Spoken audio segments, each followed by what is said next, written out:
সম্মানিত দর্শক ও শ্রোতা, আজকে এমন একটা আমলের কথা বলবো, যাদের ধৈর্য দরকার, যাদের ধৈর্য নেই, তারা এই আমলটি করবেন। আল্লাহ সুবহানাহু ওয়া তাআলার একটি নাম, আপনি এই নামটা যদি পাঠ করেন ধৈর্য তৈরি হবে। এবং যাদের শাক-সবজি কিছু হয় না খুব সহজে, তাদের শাক-সবজি ভালো হবে, সবুজ শস্য শ্যামল হবে এবং বিপদ থেকে রক্ষা পাবে। প্রচুর পরিমাণে ধান বা শাক-সবজি তার উৎপন্ন হবে ইনশাআল্লাহ। নামটি কি? নামটি হলো ইয়া হালিমু, ইয়া হালিমু। এটা অর্থ হলো হে স্থিতিশীল বা হে মহা ধৈর্যশীল, দ্য জান্টি। সম্মানিত দর্শক ও শ্রোতা, এই ইসিম মুবারক ইয়া হালিমু, এই মুবারক নামটি যদি কোনো শাসক বা রাজা বাদশার সামনে গিয়ে কেউ পাঠ করে, তাহলে রাজা বাদশার ক্রোধ থেকে রাজা বাদশা তার উপরে যে খারাপ কিছু করবে এমনটা করতে পারবে না, সে মুক্ত থাকবে ইনশাআল্লাহ।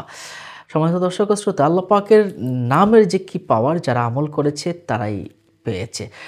দেখুন, আর এই ইসিম মোবারক ইয়া হালিমু যদি কেউ অধিকভাবে পাঠ করে, সে ধৈর্যশীল হবে ইনশাআল্লাহ।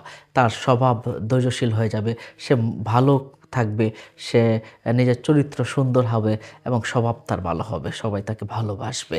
আর যে ব্যক্তি বিভিন্ন শস্য রোপণ করে, যেমন ধান, ফল ফলাদি, সবজি, শাক সবজি, যাই কিছু হোক না কেন, এগুলো যদি রোপণ করে আর ২৮ বার ইয়া হালিমু পাঠ করে, রোপণ করার সময় বা খেতে গিয়ে যদি ২৮ বার ইয়া হালিমু, ইয়া হালিমু পাঠ করে জোরে জোরে, তাহলে কি হবে?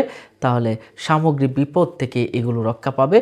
এবং এটা যদি লিখে রাখে, ক্ষেতের ভিতরে যদি লিখে রাখে ইয়া হালিমু, তাহলে প্রচুর শস্য উৎপাদন হবে। সুবহানাল্লাহ, সুবহানাল্লাহ।